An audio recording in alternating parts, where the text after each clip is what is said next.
Archbishop of Canterbury, who would say that they didn't. But they did not get married 3 days before the public wedding. That was very easy to establish. They got the wedding certificate, and the date of the wedding was they got married in public the 19th of May. Why would she say that? It seems to be a bit of one-upmanship. Look, we managed to keep this secret. They're quite keen on keeping secrets from the public eye. They go, look, we fooled you all. I went to the institution and I said that I needed to go somewhere to get help. Another secret Meghan had been keeping from the public was one she did share within the palace about her mental health. And I was told that I couldn't, that it wouldn't be good for the institution. She said she was being suicidal, and from my own contacts, I know that she was in a bad way for a period. But the idea that she wanted help and was somehow prevented from getting help is an extraordinary allegation, one I find quite hard to fathom. It's not been tested. We haven't really heard the other side, and the palace has probably quite sensibly not gone for a sort of tit for tat. She said this, no, that's not true tactic, which is, I think is the right thing to do. While Meghan was desperate for help to improve her own well-being, Valentine says she was far less concerned about how her staff were coping. Just days before the Oprah interview was beamed to the world, the Duchess, a bully. Valentine obtained leaked emails from inside the palace claiming the Duchess was able to bully 2 PAs out of the household. What is it that Meghan actually did that made her a bully? You just have to know the effect of her behaviour. There was one situation when a member of her staff knew Meghan was displeased about something. They knew they'd have to confront her. And this member of staff said, I'm shaking. It's ridiculous. I can't stop shaking. And another occasion they said, I feel sick. And if they are still psychologically damaged by it 2 years later, something bad has gone on. Why would someone inside the palace take the extraordinary step of leaking those bullying allegations to you? And they feel their story's not been told. They feel their voices have been silenced. And Meghan has talked about, giving voice to the voiceless before, but as someone in the palace said to me, what about the voiceless in your own team? Meghan's team say your story was a smear campaign to discredit her ahead of the Oprah interview. Was it? All I can say is we really did fact check everything there. We know that Meghan and Harry are very litigious, so we knew that if there was the slightest loophole in that story, they'd come after us. So we made it was absolutely copper-bottomed.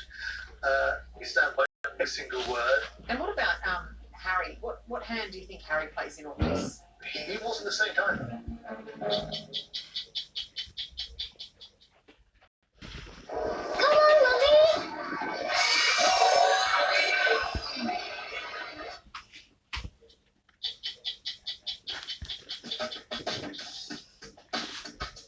Long before the Duke and Duchess of Sussex declared war on their own family, they were embedded in another conflict, which Harry says he's been fighting his whole life.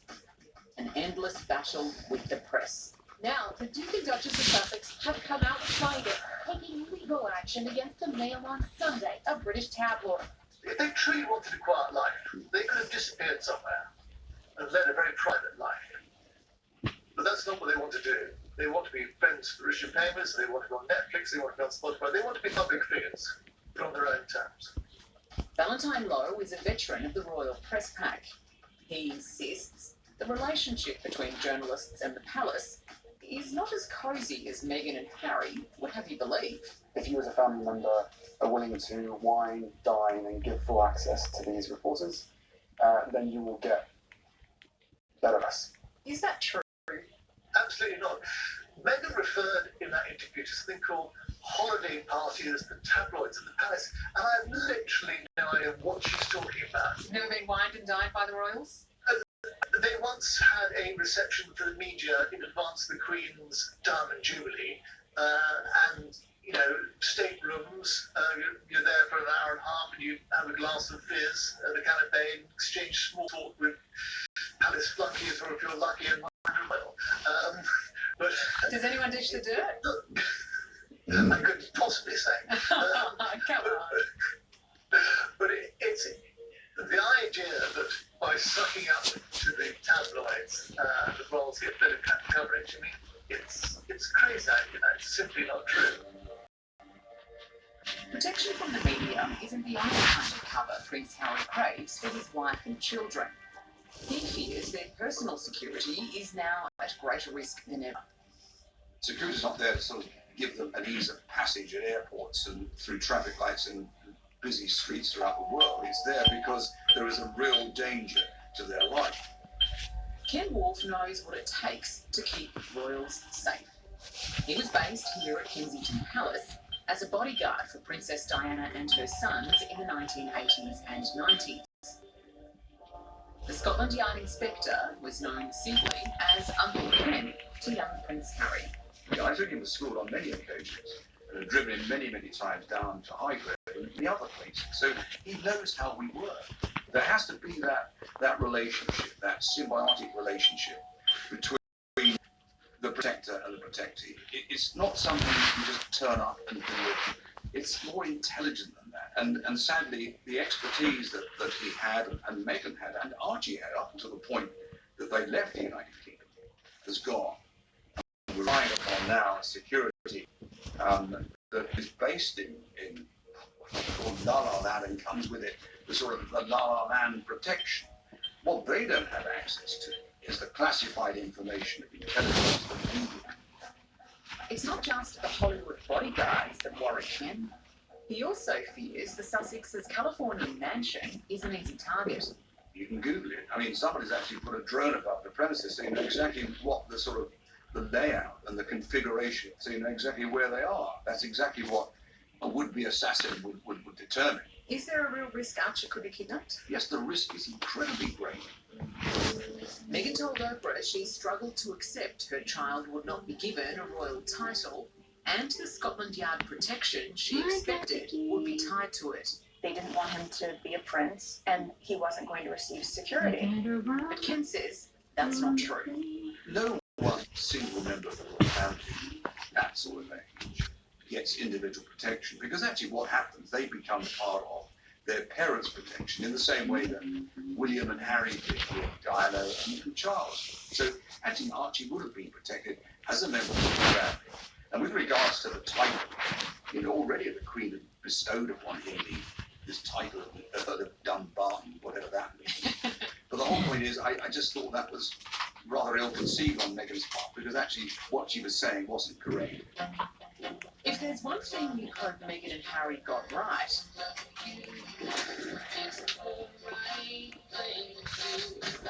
it's their decision to walk away from the palace. A choice that can't be undone easily, if at all. Do you think Harry and Meghan will ever return to the UK?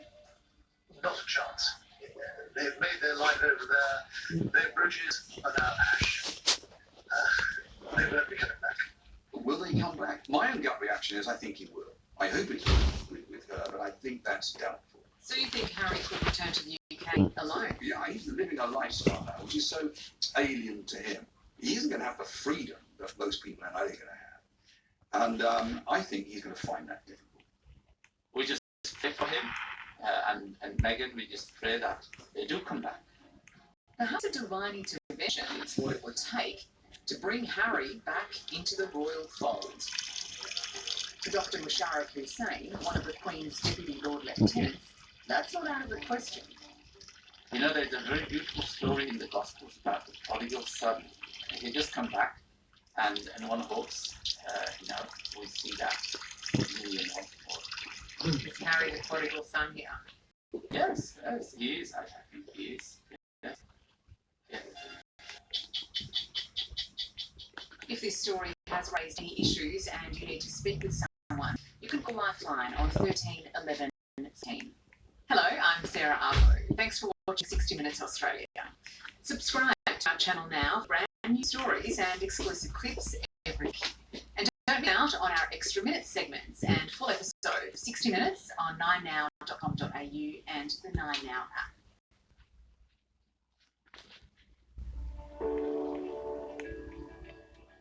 What better way to start the day?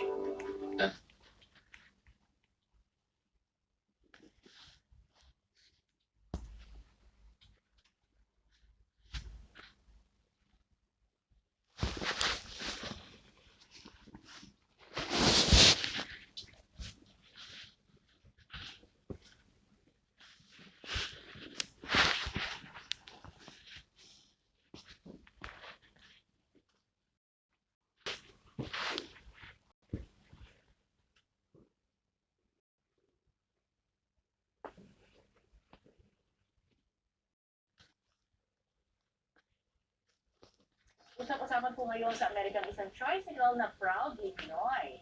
Naging viral kasi yan online matapos tumawid sa sikat na Golden Gate Bridge sa San Francisco, California. Konsepto raw nina Mike Arcega at Paulo Asuncion na kapwa mahilig sa motorsiklo ang disenyo ng tricycle. Buong pagmamalaki pa nila, original na galing sa Pilipinas ang sidecar nito. Bukod sa pagbibida ng tricycle sa Asian Art Museum, gagawin daw nila itong lagyan ng karaoke at isama sa mga pagtutupon ng Asian community bilang pagkondena sa issue ng hate crimes sa Amerika.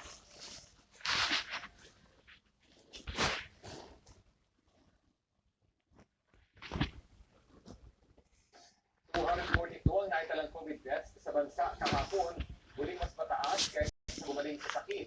Kabilang riyan ang 133 na unang ilista bilang recovered sa sakit.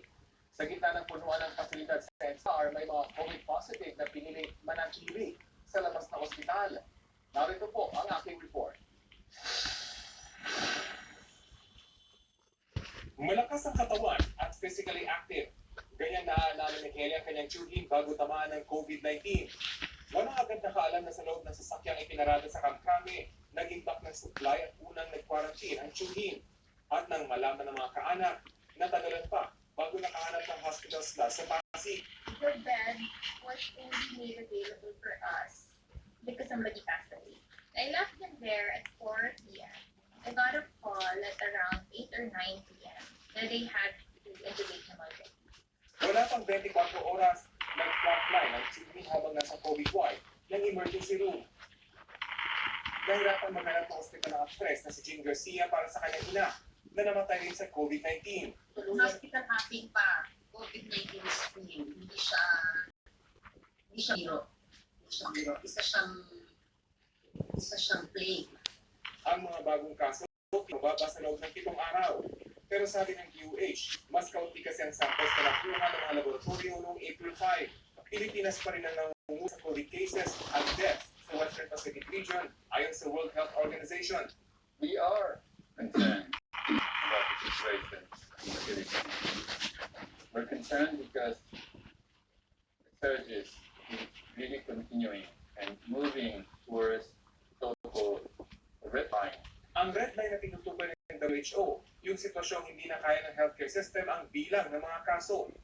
Once we cross that red line, we put healthcare worker in a very difficult situation. Ganda na, komportable ka na. Hindi yung, ay, yeah. Hanap na kami ng food. Excited ako pa naman. Surprise mo ba? Salamat tayo. Good morning. Good morning. Good morning, Pupo. Magpupo na sa among tuktok. Yan po ay si tuktok. O, sus, tuktok na kayo. Sige, sige. Sige, utong. Oh, utot. Yan, utot. Sige na, kaya ready na mo, no? Ready na yung pampers at ano mo, pang tulas. Ay. Finish na? Yung gini.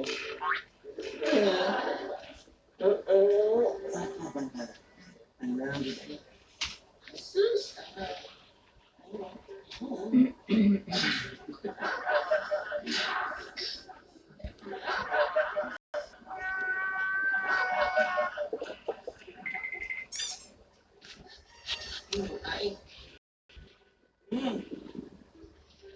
So, let me see your face. Your face.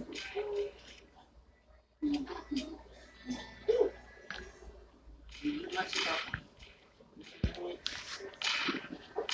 Tunggu. Dah, lumos na. Lumos. Salamat, bro. Bakit? Pero gusto ni Papa yung ano niya.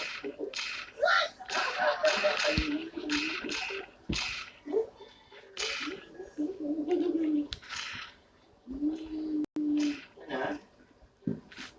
Saya tayo, ha? Saya pa na. Ha? Pinipili yun. Hindi naman nagad. Nagagawa? Ano ba yun?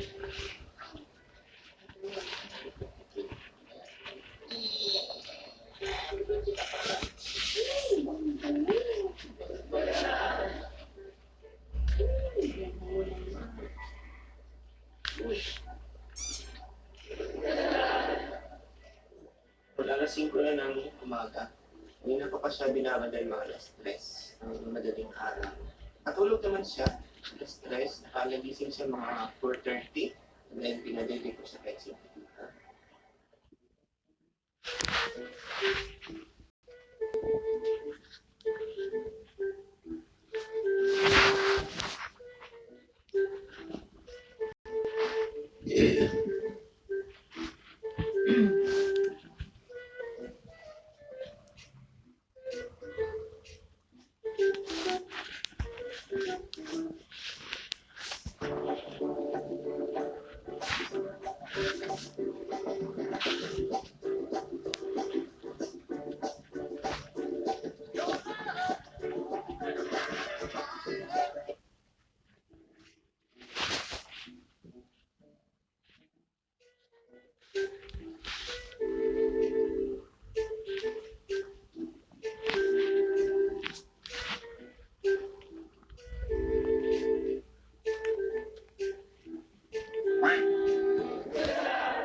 Ayan, 7:30 na ng umaga.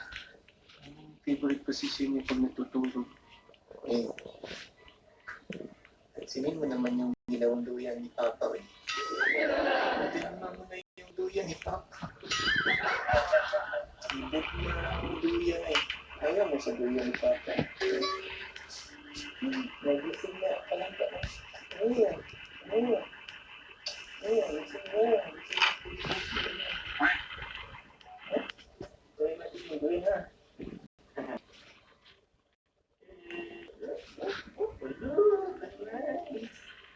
Tingnan guys. Puti na kayo yung potato niya. Nice, babe. No. Ha? Ganda na. Komportable ka na. Hindi yung... Ay? Oh no. Yeah. Yeah. Fail. Abort mission.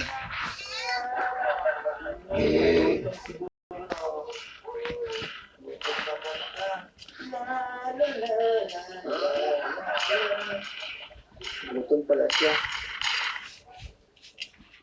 Ay, bless you.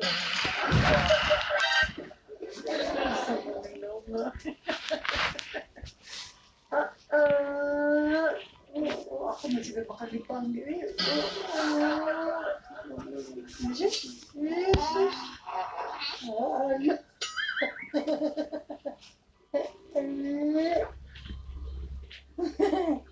Ikat-ikat ng bata na yan. No. A few inches later. Hi guys! Nasa lakas kami kasi pupunta kami ng SSI. Mag-grocery kami ng pagkain. At nilagigig siya eh. Guys, si Hi guys! mag-grocery kami kasi Pila ko kay manamin ko. pag-drive din ang bus. Kasi wala pagkain. Di ba last time na nag-grocery kami, yung pinamili namin is more on gamit sa bahay. So, wala kami gaano napamili food. Kasi sabi din ni Mati na wala na daw siyang maluto. Ayun. And also, plano namin, phone. Kaya gusto namin i-surprise si Mati, guys. Kasi wala siyang phone. Wala siyang phone. So, yung ginagamit niya ngayon, pinagamit namin sa kanya yung iPad namin. iPad namin. At least malibang-libang siya kasi yung ginagamit pag nag-Facebook siya, messenger para makontak yung family niya. Pero hindi siya nakaka-text. So naisip namin, hinano lang siya na bagong cellphone. Kasi plano niya mag-di-off ngayon sa kapitao. Naisip namin, plano niya kami one day lang naman siya mag-di-off. Pero sa amin kasi mahirap ang sakayan pag wala kang sariling sasakyan. Tapos, bago pa lang siya, hindi pa siya kabisado yung lugar namin. So, mas mabuti na pag maka-uwi siya dito sa amin, susunduin siya sa ako. Paano niya ako makontak pag wala siyang cellphone? Nanood ba yan si Marie? Hi, Mads! Ito mag-alala kasi yung cellphone na ito, bawas na cellphone.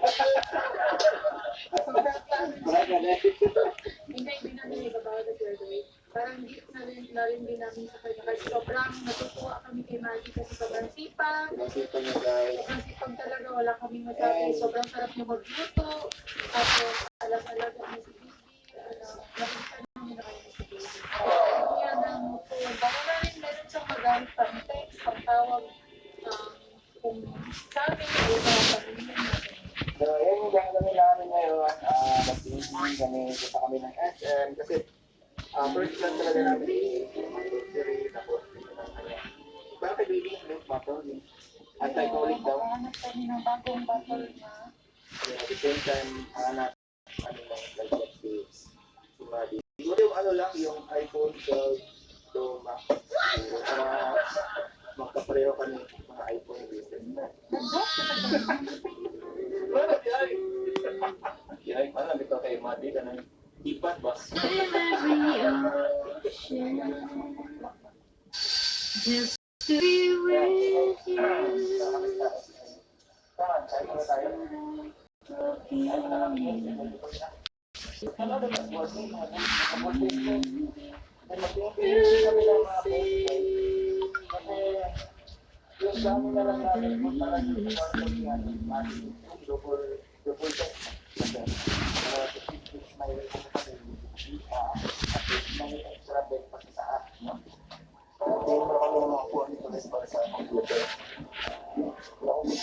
Yung ano yung ordinary na sa'yo.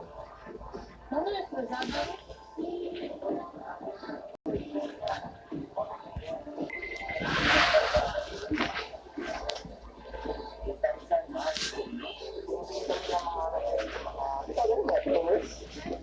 Just growers, ano ito maganda to.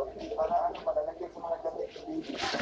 Tapos dito, pwede mo yung patungan ng mga milk ni baby, milk butter, tubig, dito.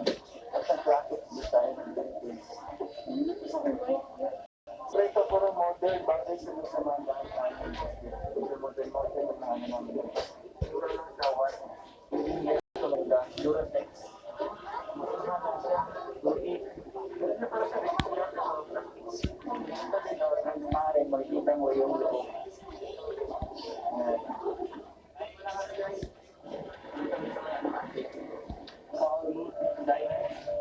Makakain na kami dito dati. Dito ka ang tagang time. 249. Limited games, fries, and treats. Ito yung mga flavor.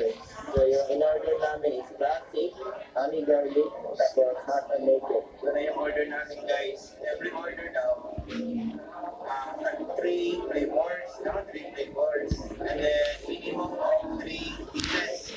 And ginawa namin is 5 pieces. So ito na yung honey something, honey garlic, ito parang may ano. Ito mga ano guys, ito yung classic, walang halong mga flavor. Tapos yung ano pala, yung hot and naked, parang classic lang siya, tapos may sausawan lang siya na ano, na maanghang.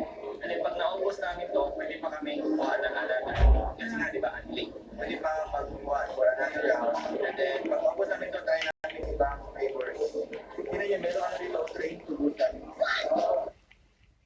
If you make stuff that doesn't necessarily fit narrow criteria described by mainstream platforms out there, you're going to need a way to get paid.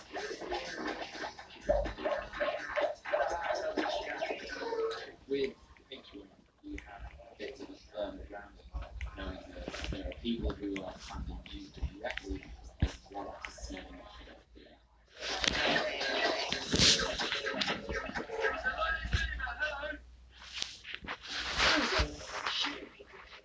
That's why drinks, Wi-Fi, and tips are always included on every celebrity cruise. That's simple. Always included celebrity cruises.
Ito jalapeno cheese, ito mango jalapeno, and then ito sriracha honey. A few inches later. Yung plano namin na phone na television sa Realme. Diba kasi mura siya tapos maganda yung specs. Sakto-sakto may Realme na support so yun ang gusto natin. Realme, laki naman.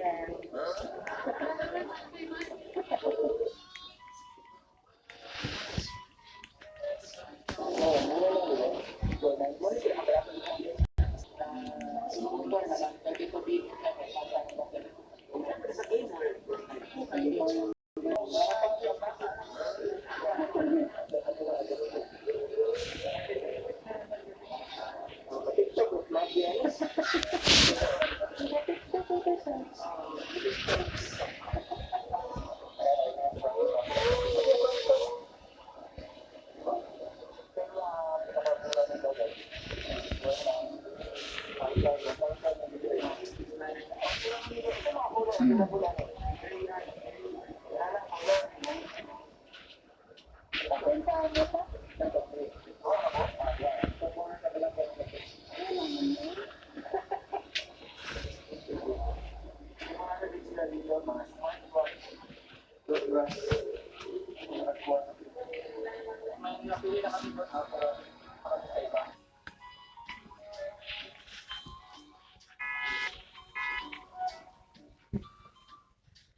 Nagka-idea ako na Realme kasi yung bagong phone ni Wendell from Realme.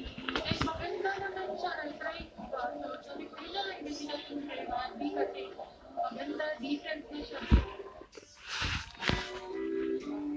Kasi TikTok na si Mami eh. TikTok na si Mami.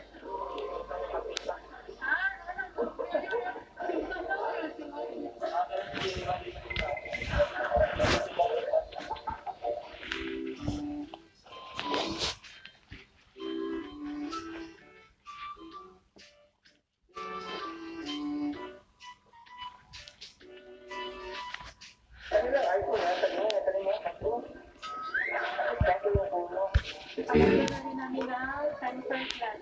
Ano rin namin ang casing sa'yo. Yan.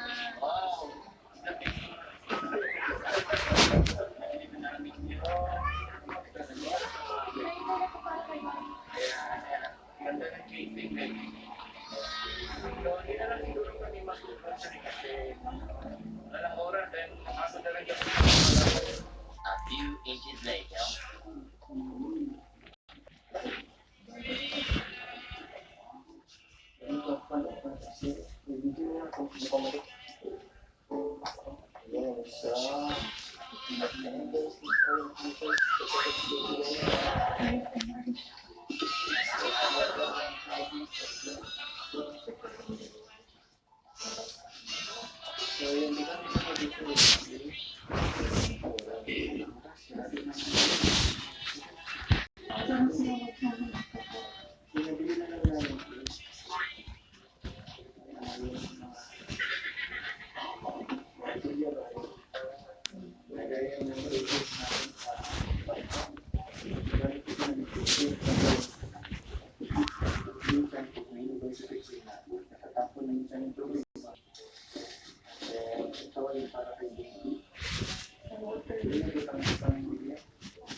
This is my family. Good morning. Natutuwa dito kaya kasi. Dati hindi ka pa mag-ano magiging. Sige, mag-taping ka muna dyan. Taping ka na natawag.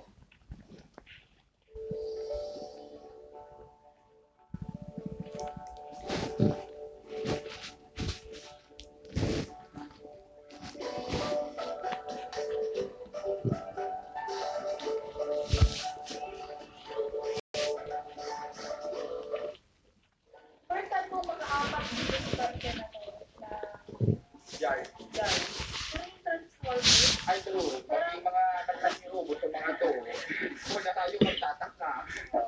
Nakaladaan. Ano to? Ang laki yung...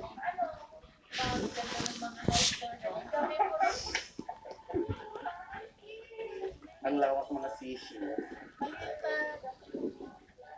Oh, Pat. Pat. Oh, pwede. Look.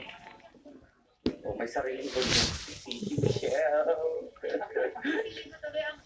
Nabiwirdohan ako na nagpapakita ng mga ganito kasi parang hindi naman ako nagaganito pero dahil gusto nilang makita ko yun.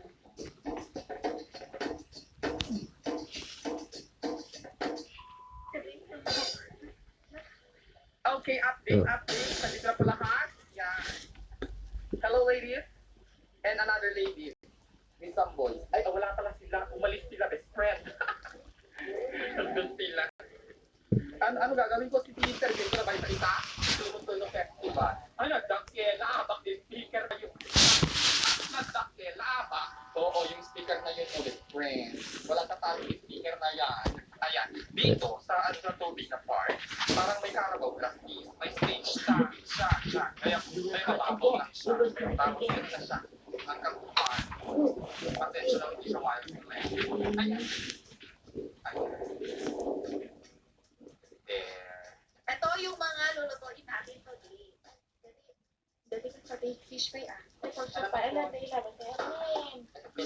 Teta, kita sa layout na siya. Gladly. So, guys, ito yung mga kakainin namin for tonight. Okay, so meron tayo dito mga malalaking isda, care of my mother. 3 malalaking isda, and then meron na marinate na for barbecue, which is gagawin na nila ngayon. And then meron kaming pork chop, of course, and then syempre, ang gustong-gusto ng mga bakla, syempre, mga gulay, hindi mawawala yan sa mga nagtatanong bakit namin hindi hawak sili, kasi hindi ito maanghang. Kinakain ng mga Ilocano, at mga bakla, hindi sa sili. And then of course, meron tayong special Ilocos best na longganisa. Okay, so meron ng gula guys. So if you guys want longganisa, vegan longganisa, Ilocos longganisa, this is the best longganisa you will ever taste. It's the Ilocos best, a piece of the north. Okay, so ang sabi ng talao, iiihaw namin sa lahat mamaya din. Ayan. Wow! Wow! Meron pang steak. Ako dito ko nakarabas mo. Wala steak. Laban. Okay. So, hintayin natin na matuto lahat mamaya, and then I will update you guys kung ano yung magiging hanash after nila maluto. Okay, so I'm super excited na dito ang ating maliit na isawan, ang ating grilling station. And, ayan, nagsisidatingan na silang lahat. So, chill-chill lang muna since wala pa naman masyadong ganap.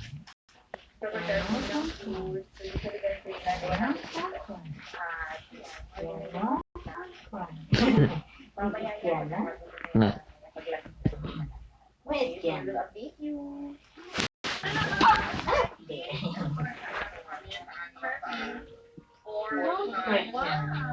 dami yung ibebenta. Ito, magkano to? Para comfort na rin kasi guys. Alright. So, perfect time. Hello.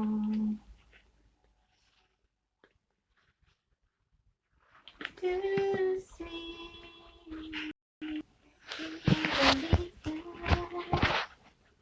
Yes! Ba't ka nag-e-edit siya? Ang init ka na tubig.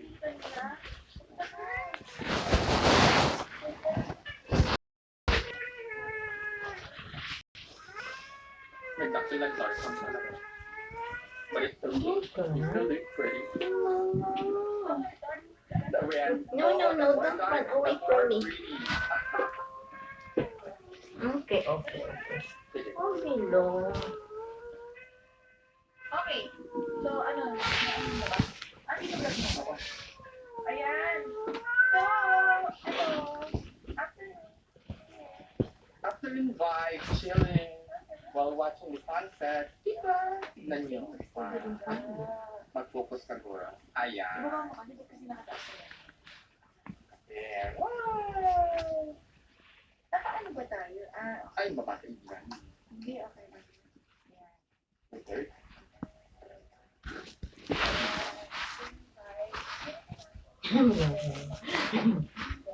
You get angry too, cannot.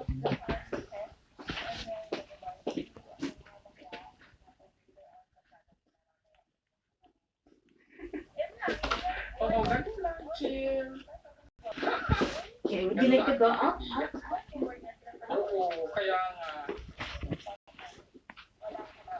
Correct. Yeah. Tignan nyo. O, diba? Eh, Late na, girl. oo, late na to. Wala talaga tignan nyo. Oh, ano. Wala. Umalon ka naman kahit konti. Yung alon niya sila dyan sa gitnaan ng door. Diba? Kasi dito nga may ano. May Carabao brush na. Correct. Yan, oh. Maraming mga ano, seaweeds. Wow! Tapos mga palpad eh. O, diba? Ang ganda. Tignan nyo kung gaano ka mabaw yung tubig. Yan, hanggang tuhod lang. Hanggang tuhod lang siya, girl. Hanggang tuhod lang din. Tapos ang maganda kasi, hindi yung corals na masakit, yung nandyan. Oo. Yung mga seaweeds lang. Tapos may mga ano din, mga ganito, lupa na ano. May sand. Buhangin. Palay. Tama.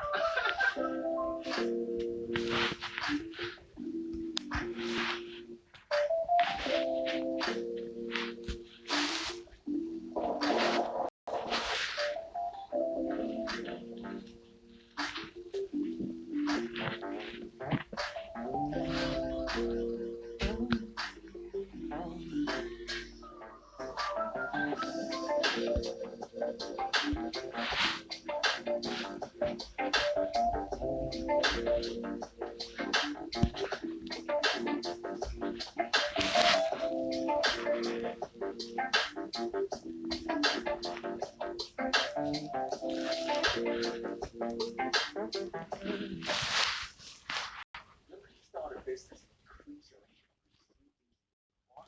Got to have it comfortable. What's trending right now? What do you want? What's everybody's solution? What's the business model of the word? You have a product or service that you sell. So yeah, what is the demand? What's the research? Help you look at what's the demand, what people are buying.